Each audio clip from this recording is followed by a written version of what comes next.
El dogma de la Asunción de la Virgen, como ustedes saben, no fue proclamado hasta el día 1 de noviembre de 1950 por la santidad de Pío XII, que lo que hizo fue recoger el sentir del pueblo católico desde hacía muchos siglos, así como ocurrió con el dogma de la Inmaculada Concepción.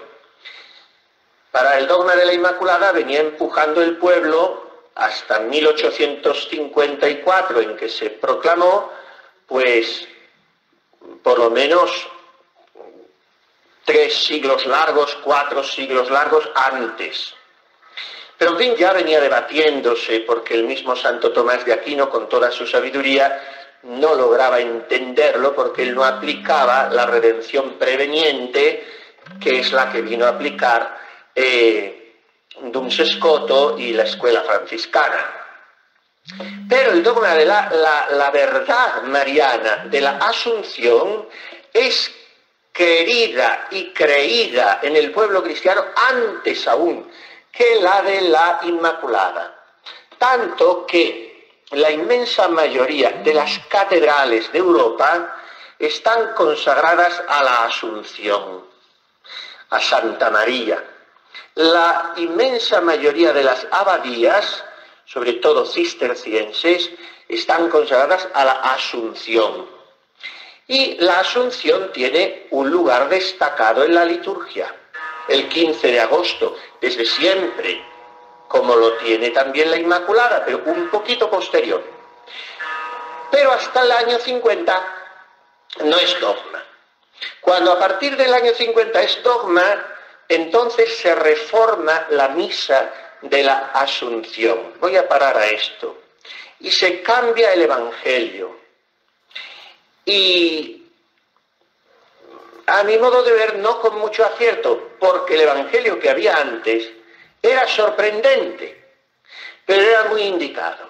Miren ustedes, antes de 1950, el Evangelio que se proclamaba en la misa de la Asunción era el de Marta y María. ¿Por qué? Porque la Santísima Virgen escogió, o mejor dicho, le fue regalada la parte de María sin dejar nunca la de Marta.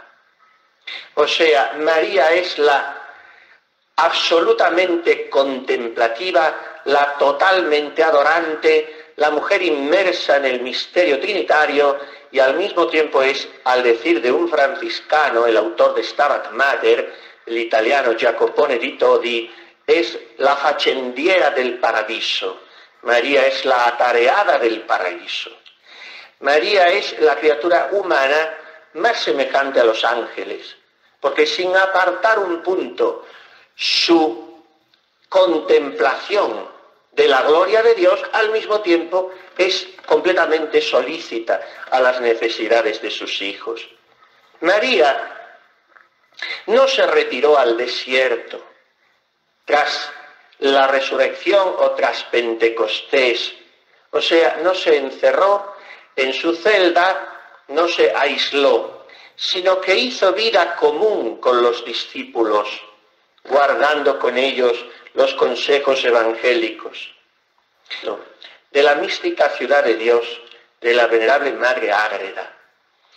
Y tiene cosas que uno dice, como dicen los italianos, se non è vero ed è trovato. Si no es verdad, podría serlo, porque es tan verosímil, siendo tan extraordinario, pero es verosímil lo que dice ahí de la vida de la Virgen. Yo en esto sigo la escuela de San Alfonso María de Ligorio, que es maximalista, que dice que entre dos proposiciones teológicas referentes a María se ha de escoger la más grande, la más alta, aunque nos extrañe, porque a veces nos dejamos llevar demasiado de esa total apariencia prosaica en la vida de María. En la vida de María no hay absolutamente nada extraordinario visiblemente, Pero todo es absolutamente extraordinario, espiritualmente hablando, desde el momento en que es concebida sin mancha de pecado original. Empieza lo extraordinario y sigue todo lo extraordinario. Otra cosa es que eso se transfiera al exterior. Por eso María es el gran modelo de las almas contemplativas inmersas en Dios, llegando a una vida mística extraordinaria y que sin embargo pasan como hormiguitas que no hacen ni sombra. Pero eso no significaba que en ella no sea todo extraordinario. Bien, pues en el libro sexto de la mística Ciudad de Dios, en el capítulo 29, por si lo quieren, sostiene haber entendido que María se fue al cielo con Jesús el día de la ascensión. Jesús la arrebató en la nube con él. Y por un milagro hecho por Jesús, los apóstoles siguieron viendo a María con ellos durante 3 días. Sería un caso de bilocación, que esa persona parece que es, pero solo está en un lugar. En 2 lugares a la vez no se puede estar. Parece que está en el otro lugar y puede que haga algo en ese otro lugar, pero es por ministerio de los ángeles. Como la misma Madre Ágreda anunció el Evangelio a los indios de Nuevo México tantísimas veces, la dama azul que le decían. Bueno, pues esos 3 días donde de verdad estaba María, dice Ágreda, es en el cielo. Los apóstoles la veían, pero no estaba en el cielo. Jesús se la llevó, pero se la llevó para dejarla con él. Los discípulos no la vieron ascender porque él la ocultó en la nube. Y entonces, ella, cuando se ve en el cielo con su hijo, después de haber gozado la visión beatífica, le pide volver a la tierra. Es el final, tiene un discurso María a su hijo, y es el punto 1522 de la obra. El Espíritu Santo la confirmó en sus dones para enviarla otra vez por madre y maestra de su santa iglesia. Y ella se privó del gozo verdadero para volver a socorrer a sus hijuelos. Antes de bajar del cielo, pidió al Padre el poder, al Hijo la sabiduría y al Espíritu Santo el fuego de su amor. Y dice Ágreda: como abejita oficiosa, bajó de la iglesia triunfante a la militante, cargada de las flores de la caridad, a labrar el dulce panal de miel del amor de Dios y del prójimo, con que alimentó a los hijos pequeñuelos de la primitiva iglesia, y los crió tan robustos y consumados varones en la perfección, que fueron fundamentos bastantes para los altos edificios de la Iglesia Santa. Bueno, aquí hay una imagen que, repito, puede ser o no ser cierto, podemos creerla o no creerla, resulta un poco chocante a nuestra consideración, pero podría ser. Pero lo cierto es que María, ya en Pentecostés, hubiera subido o no al cielo con su hijo, en Pentecostés es absolutamente colmada de los dones del Espíritu Santo, con una llenumbre que no nos es dado columbrar ni de lejos, porque ella es concebida en el primer instante de su ser natural, no solamente exenta de pecado, sino llena de gracia positivamente, o sea, con más gracia santificante que la que han tenido, tienen y tendrán todos los ángeles y santos juntos. Esa plenitud de gracia constantemente crece en ella durante su estado de viadora, de caminante, por su potencia obediencial, por su correspondencia a la gracia. Y esa plenitud de gracia tiene una subida de temperatura espectacular en 2 éxtasis extraordinariamente unitivos que tiene María, que uno es el momento de la encarnación y otro es el momento del nacimiento de su Hijo. Hay otros momentos señeros, como su permanencia al pie de la cruz, con un sentimiento voluntario, positivo, consciente de corredentora, y su abrazo al Hijo resucitado. Todo eso son subidas, digamos así, de gracia en María, que va ascendiendo de gloria en gloria, aunque era ya la llena de gracia en su concepción. Y después en Pentecostés hay como un rebosar, si pudiéramos hablar así, del vaso insigne de devoción, que es el alma de María.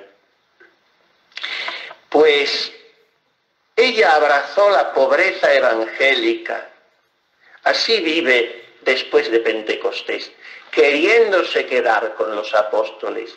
No sabemos si bajando del cielo o habiendo subido o no habiendo subido.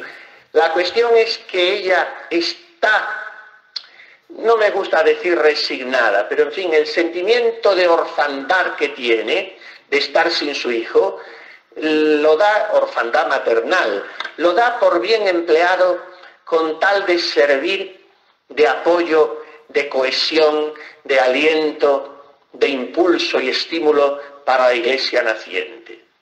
¿Y cómo vive?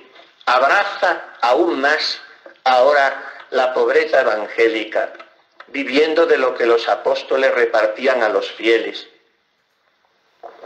y siendo obediente a ellos. Su virginidad celestial resplandece en su modestia, en el mirar, en el hablar, en el andar, en su silencio, en su discreción, hablando solo cuando convenía, con voz humilde, participando de los ayunos, de las vigilias de aquella comunidad naciente. Pero junto a esta vida contemplativa, era muy diligente en todas las obras exteriores que pertenecían al culto divino, a la administración y el gobierno de la casa, al bien de los prójimos. ¿Cómo era en este periodo de su vida la oración de María? Dice San Bernardo en el Sermón 32 de su comentario, sus sermones a los cantares, que la oración de María carecía de los 4 impedimentos que tiene nuestra oración y que por eso es tan chapucera.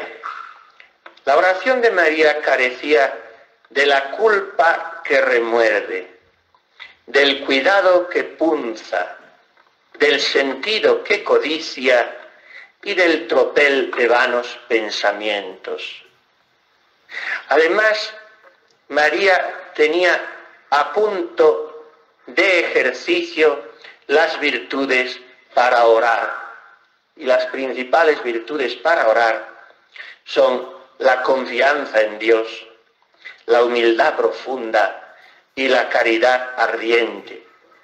Y por si todo esto era poco, María tenía la absoluta plenitud de los dones del Espíritu Santo, que venían a perfeccionar y a embellecer maravillosamente sus virtudes teologales y cardinales. María podía decir, con mucha más razón que San Pablo a los Filipenses 3:20, nuestra conversación está en los cielos. Si Santa Teresa escuchó del Señor, y esto fue el inicio, el hito que marcó el comienzo de su desposorio espiritual, de las sextas moradas, cuando ella rayaba los 40 años, si escuchó, ya no quiero que tengas conversación con hombres, sino con ángeles, ¿cuánto más lo escucharía María? Que sin embargo, continuaba conversando con toda naturalidad con los hombres que ya habían sido elevados por encima de los ángeles, como era el caso de los apóstoles, confirmados en gracia en Pentecostés. María, además, vamos a imaginarla un poquito, todo esto es legítimo para nuestra oración, frecuentaría los lugares donde su hijo había obrado la redención. Y allí lloraría de gratitud, de adoración, de alabanza, de amor, también dando cauce a su sensibilidad y a su emotividad humana, femenina, recordando el sufrimiento del Hijo, pero sin amargura, sino con la gratitud de saber que aquello había supuesto la redención del mundo. Subamos con vos al monte de la mirra, al collado del incienso. Señora, Madre nuestra, podemos decirle, según aquel versículo de los Cantares 4:6, el collado de la mirra, el monte del incienso, el alcor a donde suben los amantes, es el Calvario. María oraría en todo lugar y tiempo sin desfallecer, según había recomendado el Señor, Lucas 18. Y oraría haciendo trabajo de manos, nunca estaría ociosa, y oraría aún durmiendo. Su sueño era una humilde alabanza. Qué vida mística la de María, envuelta toda en absoluta asombrosa sencillez. Ninguna vida, repito, más prosaica en su apariencia externa, y ninguna vida tan increíblemente transida de Dios en su realidad íntima espiritual. Si Pablo, veíamos esta mañana, según él mismo escribe en su segunda epístola a los Corintios, fue arrebatado al tercer cielo, cuánto más María vería ese tercer cielo de Pablo y vería el cielo abierto de Esteban, porque el cielo es Dios y Dios está en mi alma, dice Sor Isabel. Deseo el cielo en cuanto a la visión beatífica, pero en cuanto a la posesión de Dios ya lo tengo. Pues María vivía en el cielo. Vamos a contemplarla así. Y vamos a contemplarla recibiendo cada día, aún hasta el momento de su asunción, aumento de gracia en virtud de la comunión eucarística que recibiría cada día de manos de San Juan. Y cada comunión es un aumento de gracia que actúa ex opere operato, pero además influyen en esa producción de gracia, digamos así, las disposiciones del sujeto. Por eso nosotros no acabamos de dejarnos santificar por la Eucaristía, porque estamos un poco refractarios a la gracia. Vamos, para que actúe el sacramento, basta con que no pongamos óbice positivo, dice el Concilio de Trento, y actúa, pero podríamos nosotros sentir mucho más sus efectos a la medida de nuestro deseo, de nuestro fervor, de nuestra humildad, etc. Pues, ¿cómo sería el fruto de esas frecuentes, diarias comuniones de María? ¿Cómo se aumentaría en ella el celo por la salvación de las almas? Por eso vamos a quedarnos esta tarde contemplándola y recapitulando en el corazón de María todo lo que hemos visto estos días, lo que puede y quiere hacer el Espíritu Santo en las almas, lo que ha hecho en almas como las de Esteban, de Pedro, de Pablo, esas maravillas extraordinarias que veíamos. En María no podemos contar nada de eso, no podemos enumerar obras exteriores, sin embargo, mucho mayor que la santidad de Esteban, de Pedro, de Pablo y de todos los apóstoles y santos juntos, es la de María. Por eso, a María hay que contemplarla temblando, arrodillados, no por ella, sino por el misterio de Dios en ella. Ante María hay que no retraerse, no asumir una actitud de distancia atemorizada. Hay que echarse en brazos suyos como un niño, porque es nuestra madre, y cubrirla de besos y llenarla de piropos, pero al mismo tiempo admirar, adorándola, la obra de Dios en el corazón de María, que nosotros no podemos ni siquiera atisbar, solo percibimos una ráfaga de ese hondón de su alma llena de perfume sobrenatural. Y por eso vamos a quedarnos saboreando este versículo de los Cantares 8:5. ¿Quién es esta que sube del desierto, apoyada en su amado? Es María. María sube del desierto del mundo, de su despojo interior, del sufrimiento, del ser ignorada, del desierto de su humildad. María asciende de gloria en gloria, pero porque viene del desierto del silencio, de la soledad. Pero es un desierto desde el cual constantemente está ascendiendo al paraíso, no por su propia fuerza ni virtud, sino apoyada en su amado. Toda la grandeza de María está aquí. María no es grande por sí misma, María no tiene nada por sí misma.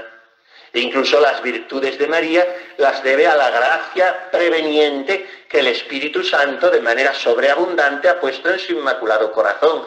Por lo tanto, María es la criatura que más absoluta, plenamente, vive abandonada, confiada, enamorada, apoyada en su amado. Eso es la vida de la Virgen, apoyada en su amado, ni en nadie más, en su amado. Y subiendo del desierto constantemente, del desierto de su sentimiento de pequeñez, el Señor ha mirado la humildad de su esclava, del desierto del silencio, de la soledad, del vivir ignorada, del desierto de la pobreza, de la penitencia, y subiendo, y así nos admira. ¿Quién es esta que sube del desierto? Vamos a quedarnos con esta consideración y vamos a desmayar un poquito nuestra cabeza tan cansada y tan cargada tantas veces en el corazón de María. Y vamos a aprender de esos latidos cómo se ama a Dios y cómo se vive la docilidad al Espíritu Santo y cómo se le obedece con la sonrisa de la paz. Y María quiere enseñárnoslo, porque ella es la mejor maestra para que obedezcamos al Espíritu Santo y el Espíritu Santo obre en nosotros la santidad.